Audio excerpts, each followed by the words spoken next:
Pourquoi le sport de haut niveau? Simplement parce que dans l'entreprise, comme dans le monde du sport de haut niveau, on a remarqué qu'il y avait des termes communs. La concurrence, l'échéance, la compétition, c'est des choses que vous connaissez, c'est des choses qu'on connaît dans le monde du sport de haut niveau.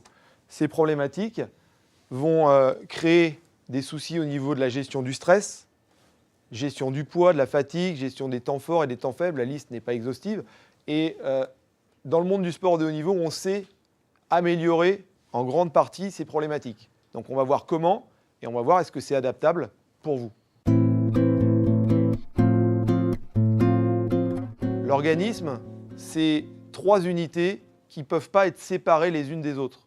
Le corps, c'est une partie mentale, une partie émotionnelle et une partie physique. On pourrait schématiser ce corps comme étant 3 batteries. Et ces 3 batteries, elles sont en interrelation les unes avec les autres tout au long de la journée. Ce qu'il faut bien retenir, c'est vous ne valez que ce que vaut la batterie la plus faible. Donc l'important pour vous, c'est d'essayer de faire un bilan subjectif et objectif de la réalité de ces 3 batteries. Et dans ces 3 batteries, de trouver les moyens de recharger cette énergie. La batterie physique, avant tout, c'est le système cœur-poumon. Plus vous êtes capable de capter l'oxygène, plus vous êtes capable de transporter cet oxygène avec le sang, plus vous pourrez aller loin dans l'effort. C'est l'impression de bien-être qui doit prévaloir chez vous. C'est-à-dire que même lorsque vous faites un petit effort, ne serait-ce que monter un étage, savoir le monter en équilibre respiratoire, en équilibre cardiaque, pour lorsqu'on est arrivé là-haut, d'accord, on n'a pas besoin de souffler, on n'a pas besoin de récupérer, mais qu'on puisse enchaîner. Il faut savoir respirer avec le ventre, savoir oser de temps en temps faire des inspirations qui soient un petit peu plus longues, où on va aller chercher un surplus d'oxygène qu'on n'a pas l'habitude d'utiliser. Et lorsque vous saurez faire le plus, comme disait Confucius, on sera à l'aise dans le moins. Une des problématiques majeures de l'entreprise et de la vie moderne, c'est ce qu'on appelle les troubles de la sédentarité. C'est vrai qu'en 50 ans, on a diminué par 10 notre quantité d'efforts journaliers. En fin de compte, on est destiné à vivre beaucoup plus longtemps. Et ce qui devient le plus important, c'est de bien vivre ce rallongement de vie. De bien vivre corporellement, physiquement.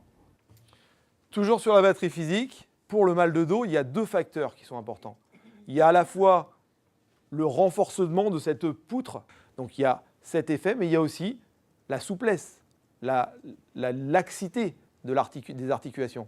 Dans souplesse, il faut que vous entendiez mobilité, être capable d'avoir un corps très mobile sur toutes les articulations, d'accord, et également tout au long de sa colonne vertébrale, puisque la colonne vertébrale, c'est effectivement un tassement d'un certain nombre de vertèbres, mais tout autour, il y a toute une structure musculaire et neuromusculaire qui font que si on sait les mobiliser, d'accord, on permet à votre corps entièrement de bien supporter tous les chocs et tous les avatars de la vie. En fait, il y a 3 facteurs. Il y a la tonicité du muscle, la mobilité, ce qu'on pourrait l'élasticité du muscle, d'accord, mais il y a aussi l'équilibre de l'organisme. Par rapport à notre centre de gravité, on oscille de 6 degrés de part et d'autre en permanence. Ce déséquilibre, on le maintient parce que nos muscles sont habitués à faire ça. Dans la même idée, lorsque vous marchez, lorsque vous faites une activité physique, vous entretenez cet équilibre musculaire. Alors que quand vous passez d'une position statique à une position statique, vos muscles perdent cette notion d'équilibre. En respectant les angulations, le même jeu, d'accord, essayez dans la journée de changer votre pied d'appui. Alors souvent, quand vous attendez sur un pied. Vous penserez à moi, vous vous mettrez sur l'autre pied. Ça va engendrer en forme de désagrément, de petites douleurs, d'accord, mais ça va rééquilibrer votre corps. Si je me tiens fort ici, là, je suis costaud. D'accord. Si je ne me tiens pas fort ici, là, je peux aller n'importe où. Il y a un autre point important dans le corps, c'est les articulations. Et c'est vrai que vous, aujourd'hui, surtout dans les bureaux, vous êtes plus soumis à ces problématiques de tendinite, de névralgie, toutes ces pathologies qu'on a, surtout suite à des gestes répétés. J'ai ma main en flexion du coude à 90 degrés, le poignet en extension, les doigts en extension parce que j'ai la main sur la souris. Il suffirait qu'une fois ou deux dans la journée, je fasse le mouvement inverse, qui est, vous allez tendre votre bras devant vous, tendez le bras devant vous. Coude tendu, avec la main opposée, je vais venir sur le poignet et le haut des doigts, je vais fléchir le poignet et le haut des doigts. Et pour les plus souples, vous allez incliner du côté du petit doigt. Et vous allez sentir que ça tire sur les zones qui posent problème. Et bien faites ça 2 ou 3 fois dans la journée, intelligemment, c'est-à-dire sans aller jusqu'à la douleur. Et bien vous verrez que vous retarderez ou vous éviterez les problèmes de tendinite du coude. Un sportif de haut niveau, par excellence, c'est un maso. Et moi, j'ai des athlètes qui préparent les Jeux Olympiques qui ne savent pas s'arrêter. Et Confucius a dit que le trop était l'ennemi du bien. D'accord ? Et donc, je me bats pour qu'ils prennent des jours de repos, qu'ils rallongent leur durée de sommeil, qu'ils fassent des siestes. Donc, le repos, ce n'est pas que dormir aussi. Hein. C'est savoir se reconcentrer, se remobiliser, se réintérioriser. D'accord ? Et ça, on peut le faire dans la journée. Hein. On peut le faire à un feu rouge. Le sommeil, on le représente comme un petit train. Il va y avoir un certain nombre de wagons et ces wagons vont revenir de façon cyclique tout au long de la nuit. Il y a d'abord cette première phase qui est une phase d'endormissement. Et l'endormissement, en moyenne, elle dure 7 minutes en Europe. Ça veut dire que si on s'endort entre 5 à 10 minutes, c'est dans la physiologie. Deuxième point important sur le sommeil, il y a 2 phases. Le sommeil léger et le sommeil profond. Ces 2 phases, elles vont faire à peu près 40 minutes chacune. D'accord ? Le sommeil léger, je dis, c'est le sommeil, c'est la sieste du week-end. D'accord ? Vous êtes devant la télé, puis d'un seul coup, vous entendez toujours l'émission, mais vous ne voyez plus les images. C'est ça le sommeil léger. On bataille pour endormir le bébé, on vient de l'endormir. Si on vient sonner à la porte ou si le téléphone sonne, c'est mort, ça se réveille tout de suite. Par contre, vous le laissez une demi-heure, 40 minutes, après vous pouvez passer l'aspirateur, déménager la chambre, c'est fini, il ne se réveillera plus. D'accord ? Ça, c'est le sommeil profond. On est dans une phase de restructuration au niveau cérébral, on recharge l'organisme au niveau mental. On n'est pas fait pour être opérationnel dans cette phase-là. Donc il va y avoir une dernière phase qui s'appelle le sommeil paradoxal, qui est le moment du rêve, qui va être très courte et qui va permettre de revenir vers une phase où on va pouvoir se réveiller. C'est anormal qu'on ait besoin de prendre des médicaments pour dormir. Si on a un équilibre au niveau de l'organisme, on ne doit pas en arriver à ces dérives-là. D'accord ? Parce qu'une traumatisme émotionnel important dû à des faits de santé, sur des catastrophes, etc. On ne doit pas s'habituer à ça. Boire 1 litre d'eau, ça ne sert à rien. À table. D'accord ? Buvez avant, buvez après. Et buvez pas de l'eau pendant. Buvez un verre de vin. Quand on n'a pas soif, on peut boire. Quand on a soif, c'est trop tard. Physiologiquement, c'est exactement ça. Hein. Les recommandations mondiales de l'OMS, l'Organisation mondiale de la santé, c'est 1,5 litre d'eau par jour en dehors des repas. C'est-à-dire que toute l'eau que vous prenez pendant le repas n'est pas comptée. Pourquoi ? Parce qu'elle va être mal assimilée, elle va dissoudre les sucs gastriques, donc on ne la considère pas comme une eau utile. La fatigue, la bouche sèche, qu'est-ce que vous avez d'autre encore ? Les crampes. Tout ça, ce n'est pas des signes, c'est des signes trop tardifs. C'est des signes que l'organisme manque déjà d'eau. Il y a un signe qui est précurseur. Vous avez déjà eu par moment une paupière qui se met à battre, un muscle qui se met à bouger tout seul. C'est ce qu'on appelle des fibrillations. Ça arrive lorsque l'organisme commence à être trop chargé électriquement et qu'il y a trop d'électricité dans l'organisme. Donc ça doit être le premier signe d'alerte. Il faut boire. Par rapport aux autres, à ce qu'on appelle les polluants au niveau liquidien, le café, l'alcool, etc., ce n'est pas une équivalence. C'est-à-dire qu'1,5 litre d'eau par jour en dehors des repas n'a pas d'équivalence à 1,5 litre de bière. D'accord ?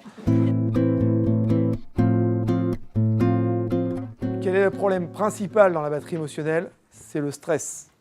Est-ce que pour un athlète, le stress, c'est forcément négatif ? Quand ce n'est pas canalisé, c'est forcément négatif. Quand c'est canalisé, c'est-à-dire quand c'est intellectuellement enregistré, traité par l'entraîneur et par l'athlète, ça peut être, permettre d'avoir la poudre à l'escampette. Hein. C'est-à-dire ça permet d'aller plus loin. Sur une finale olympique, grosso modo, les 8 sont médaillables. d'accord, il y en a toujours un ou deux qui va être victime de son stress. Donc le stress est une bête curieuse qu'il faut savoir dresser. Il y a un élément extérieur qui vient perturber mon équilibre. Contraction des muscles, tac, ça monte d'un cran. 2 minutes après, on me rappelle, il y a un problème sur le dossier que j'étais en train de traiter, tac, ça remonte d'un cran. Et je rentre le soir à la maison, je suis comme ça. Et ça va tellement loin que nous, on voit dans nos cabinets des gens qui serrent la mâchoire la nuit parce qu'ils n'arrivent pas à relâcher, on appelle ça le bruxisme, ils vont se limer les dents à force d'ancrer dans leur schéma corporel une tension musculaire. Il suffirait qu'à un moment donné de la journée, on apprenne à se relâcher, on apprenne à prendre du recul, à relâcher ces tensions musculaires pour que ça disparaisse, pour que l'impact du stress sur l'organisme diminue. Quel est actuellement le plus grand athlète mondial qui réussit justement, d'accord, à casser l'implication du stress dans sa performance? Bolt. Par ses singeries. D'accord? Vous pouvez remarquer qu'il rentre, il fait une singerie, mais un dixième après, il est dedans. La respiration, le yoga, relativiser, prendre de la distance, du recul. Marcher, très bien. Faire du sport, très bien. Il n'existe que 2 grandes méthodes. Soit douce, soit dure. Et malheureusement, ce n'est pas vous qui allez décider quelle est la méthode qui vous va le mieux. C'est prédestiné, c'est génétique. Donc du coup, comment on recharge sa batterie émotionnelle? En trouvant la porte, la clé qui est nécessaire à chacun d'entre vous, qui va aller à chacun d'entre vous. Dernière batterie, la batterie du mental. Les problèmes de concentration, les problèmes de lassitude qui vont amener à la dépression, voire on le voit de plus en plus au burn-out. Comment on peut améliorer le mental, la batterie mentale? Eh bien, contrairement à ce qu'on pense, on peut travailler son mental autrement qu'en allant voir un psy. Faire un effort physique, c'est un bon moyen de travailler son mental. Adidas contre Prozac, on prenait 2 populations qui étaient en dépression. À une population, on les mettait sous un antidépresseur, le Prozac, et à l'autre population, on leur faisait faire 30 minutes de sport, 30 minutes de sport 3 fois par semaine. On s'est aperçu que non seulement ceux qui faisaient du sport 3 fois par semaine étaient moins en dépression que ceux qui étaient sous le traitement du médicament, mais en plus à l'arrêt du traitement, ceux qui faisaient de l'activité physique bénéficiaient plus longtemps d'une certaine euphorie, alors que ceux qui avaient arrêté le médicament retombaient automatiquement dans la dépression. Dans l'entreprise, on ne parle pas de sport, on parle d'activité physique. Et le jardinage, c'est ça. C'est-à-dire qu'on ne vous demande pas forcément de faire un marathon demain. On vous demande quotidiennement, dans votre vie de tous les jours, de vous remettre en mouvement. Se remettre en mouvement, c'est jardiner, c'est bricoler, c'est marcher un peu plus que d'habitude, c'est monter les escaliers au lieu de prendre l'ascenseur. C'est vraiment des choses banales qui, additionnées, vont vous remettre en mouvement. Un point important encore dans le mental, c'est tout ce qu'on appelle la visualisation. C'est l'image du skieur qui est en haut de sa pente, va visualiser sa descente. Il faudrait que le soir, au moment où vous allez vous coucher, vous disiez qu'est-ce que je vais avoir demain? Ok, j'ai une réunion à 10 h. Tac, je ferme les yeux, je suis dans ma réunion. Qu'est-ce qui va se passer? Qu'est-ce qu'on va me dire? Comment je vais réagir? Pourquoi? Parce que si j'ai déjà vécu cette situation, au moment où j'arrive dessus, je suis moins stressé, je suis moins dans l'inconnu. Donc j'ai moins ce cycle de sécrétion de neuromédiateurs qui se met en route et je suis plus performant. Et comment on récupère mieux au niveau mental? Comment le cerveau va récupérer? Il y a 2 points importants. Le premier, c'est l'alimentation. Il faut savoir que le cerveau, c'est le plus gros consommateur de sucre dans l'organisme. Et le deuxième point important, c'est le sommeil, puisqu'on a dit tout à l'heure que le cerveau, le mental, il se régénérait lorsque l'on était au sommeil.